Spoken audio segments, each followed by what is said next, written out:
eto pong si Panelo ay may patama sa mga katulad, mga kababayan, nitong sina Bongo. Nitong sina Bongo, nitong sina Bato de la Rosa, mga kababayan, sina Paulo Duterte, Sara Duterte, at netong sina Senator Amy Marcos. Ibig sabihin, yung mga senador, mga kababayan, na kaalyado po niya, yun po yung tinatamaan nitong mga sinasabi dito ni Panelo. Bakit, mga kababayan? Eto, pakinggan yung mabuti. May kinalaman to do sa mga ayuda na kung saan yun daw mga congressman at mga senador yung nakikinabang at hindi daw ang taong bayan. Bakit? Eto, pakinggan po natin. Talagang alam mo mga kongresista, kasama ng mga senador dyan, talagang ginagamit nila yung mga ayuda para sa mga mahihip, para sa eleksyon. Alam mo, Attorney Sal, ang sinasabi mo, matagal ng practice.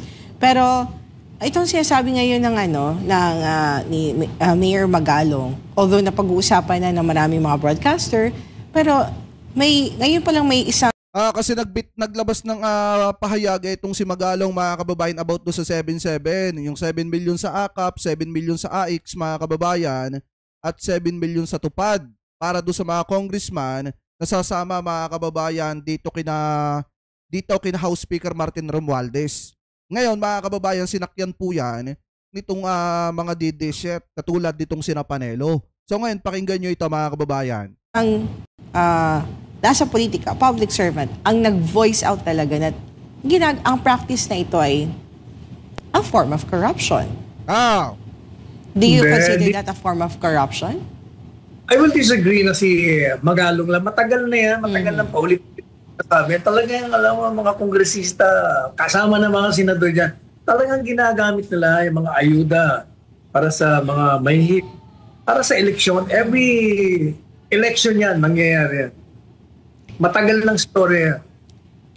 Sal, do you think pwede pang baguhin ng COMELEC ang decision nito to exempt? Hindi. Kasi, alam mo, ako may tiwala ako dyan kay George Garcia, pero you cannot also blame him. Maglalaro din yan. So, siyempre, yung powers that be nandun eh. Kaya, in-exempt niya, pero at the same time, sinabi niya, kailangan ganito, ganyan. Okay, lahat mga sinabi mo. Pero hindi rin masusunod yan. Chair George, maniwala ka. Marami kayong tatanggapin na reklamo dyan. At most likely, marami kayong i-disqualify, gaya ng nakaraan. So dapat pala, mga kababayan, yung mga politiko na gumagamit ng ayuda ay i-disqualified. Katulad, mga kababayan, nitong mga politikong ito. Katulad nitong si Bongo. Nagamit, mga kababayan, yung AIX.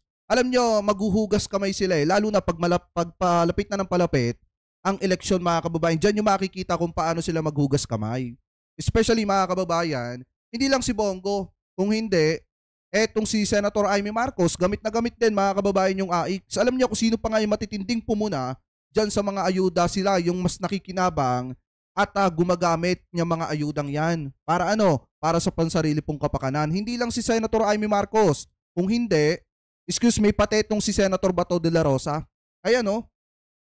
Gamit na gamit nila, mga kababayan, yung mga ayuda na ngayon ay itinatanggi nila.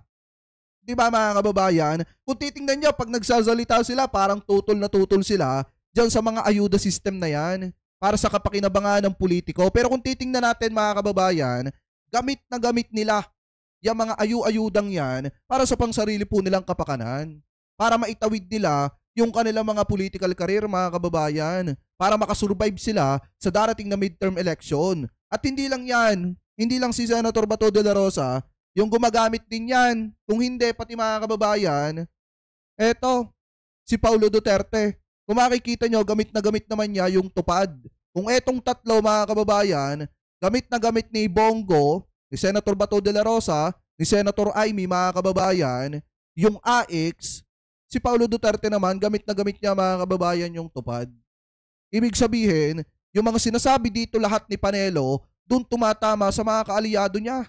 Eto, tinatamaan yung mga congressman na katulad ni Paulo Duterte, katulad nitong mga senador, nitong Senator Bato de la Rosa, Senator Amy, at Senator Bongo. na gamit mga kababayan yung mga ayuda para sa pangsarili po nilang interes. Ngayon, ipagpatuloy pa natin mga kababayan.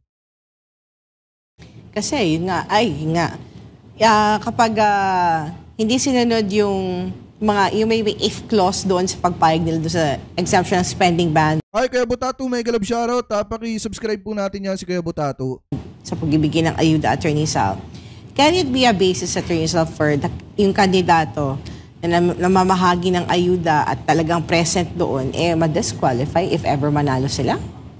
O kasi election law violation yun. Pinaliwanag na Chair Garcia sa kanyang press conference.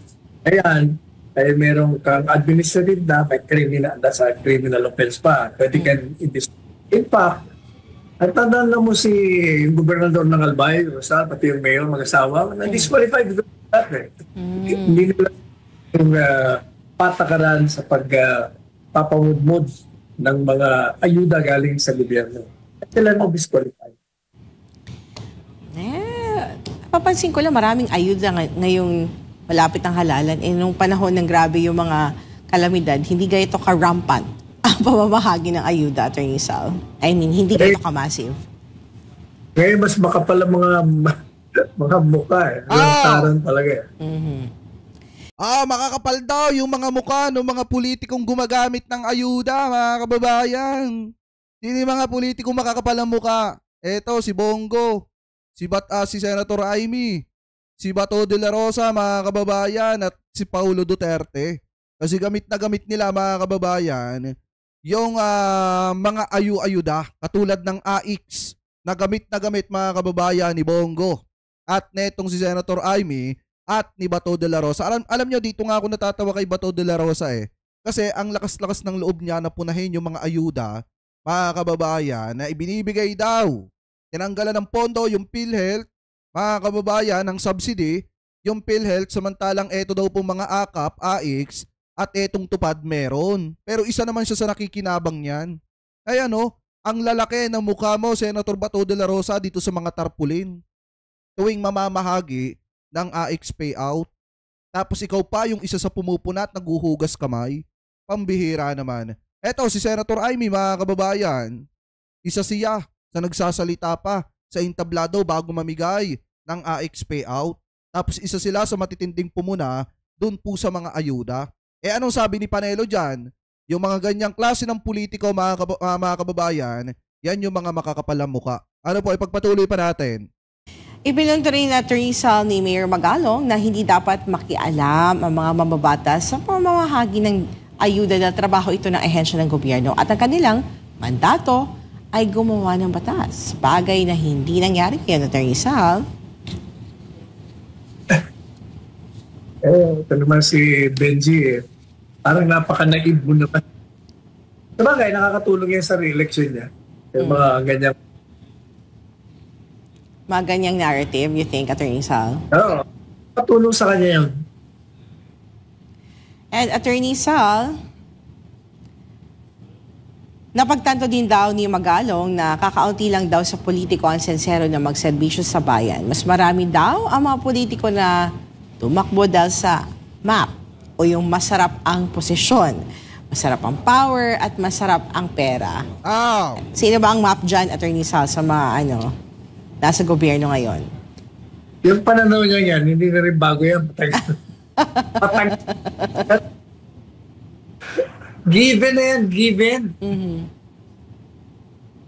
Komento naman ng ilan natin mga kababayan.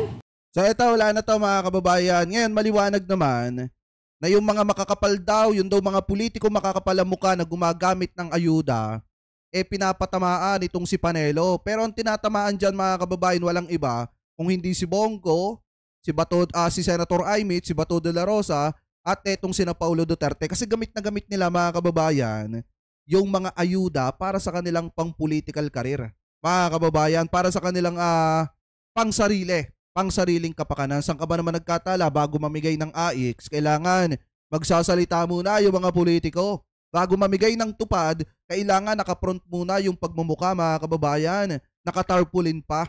Dapat kung talagang sincero kayo na maglingkod sa taong bayan, iisipin nyo yung kapakanan ng mamamayan bago yung pangsarili nyong interes.